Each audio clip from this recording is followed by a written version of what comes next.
Xiaomi Redmi Note 14 Pro বর্তমান সময় অনেকে রয়েছে Xiaomi কোম্পানির একটি স্মার্টফোন কিনতে যাচ্ছেন 30,000 টাকা বাজেটের ভিতরে, তাদের জন্য এই ফোনটি চোখ বুজে বেস্ট হতে পারে। তো চলুন আমরা দেখে নিই এই ফোনে আমরা কি কি ধরনের স্পেসিফিকেশন গুলো পাচ্ছি। তো প্রথমে যদি আমরা কথা বলি ফোনটির ডিসপ্লেকে নিয়ে, এখানে ডিসপ্লেতে ব্যবহার করা হয়েছে 6.67 ইঞ্চির একটা অ্যামোলেড প্যানেল ডিসপ্লে, যেখানে রেজোলিউশন ব্যবহার করা হয়েছে ফুল এইচডি প্লাস এবং একই সাথে রয়েছে 120 হার্টজের রিফ্রেশ রেট।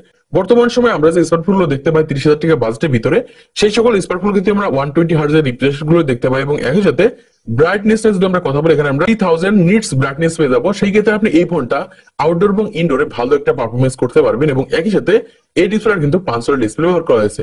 সেই ক্ষেত্রে মোটামুটি বলা যায় 30,000 টাকা বাজেটের ভিতরে বেস্ট একটি ডিসপ্লে স্মার্টফোন হতে পারে। তো এবার যদি আমরা কথা বলি ফোনটির ব্যাটারিকে নিয়ে, এখানে ব্যাটারিতে ব্যবহার করা হয়েছে 5110 mAh ব্যাটারি, যেটা আমরা লিথিয়াম পলিমার ব্যাটারি দেখতে পাচ্ছি এবং একই সাথে রয়েছে 45 ওয়াটের USB type C fast charger.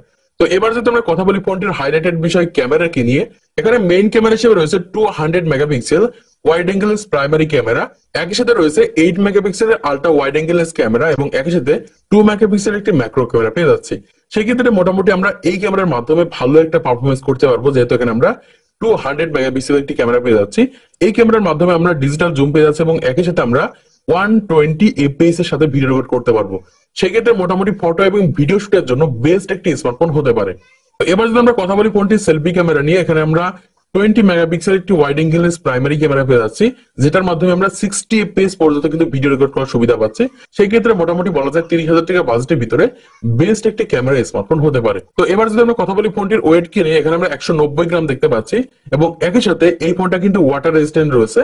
মোটামুটি আপনারা এই ফোনটাকে পানির ভিতরে 30 মিনিট পর্যন্ত সার্ভাইভ করতে পারবেন। তো এবার যদি আমরা কথা বলি ফোনটির হাইলাইটেড বিষয় প্রসেসরকে নিয়ে, এখানে মিডিয়াটেকের একটি প্রসেসর ব্যবহার করা হয়েছে, মিডিয়াটেক ডায়মন্ডসিটি 7300 আলট্রা প্রসেসর।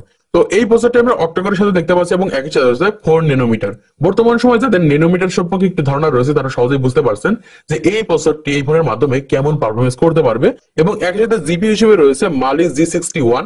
এই ক্ষেত্রে কিন্তু অনেকটা এগিয়ে থাকবে এই ফোনটি প্রসেসরের দিক থেকে এবং এই ফোনটি আমরা অ্যান্ড্রয়েড 14 এর সাথে দেখতে পাচ্ছি। এবং যদি আমরা ইউআই নিয়ে কথা বলি, এখানে আমরা হাইপার এসও ইউআই ব্যবহার করা হয়েছে। সেই ক্ষেত্রে মোটামুটি 30,000 টাকা বাজেটের ভিতরে ভালো একটা পারফরমেন্স করতে পারবে এই স্মার্টফোনটি। তো এবার যদি আমরা কথা বলি ফোনটির র্যাম রম এবং প্রাইস কে নিয়ে, এখানে আমরা একটি মাত্র ভেরিয়েন্ট দেখতে পাচ্ছি 8GB 128GB, যার বর্তমান বাজার মূল্য 32,999 টাকা, মানে 33,000 টাকা বাজেটের ভিতরে কিন্তু এই ফোনটি আপনি মার্কেটে অ্যাভেলেবেল পেয়ে যাবেন। তো আজকের এই ভিডিওটা যদি ভালো লাগে থাকে অবশ্যই একটা লাইক করে দিবেন এবং আপনার পছন্দের কোনো স্মার্টফোন আছে কিনা 30,000 টাকা বাজেটের ভিতরে অবশ্যই কমেন্ট বক্সে জানিয়ে যাবেন এবং পরবর্তীতে আরো স্মার্টফোন রিভিউ ভিডিওগুলো দেখার জন্য অবশ্যই আমাদের চ্যানেলটিকে সাবস্ক্রাইব করে রাখবেন।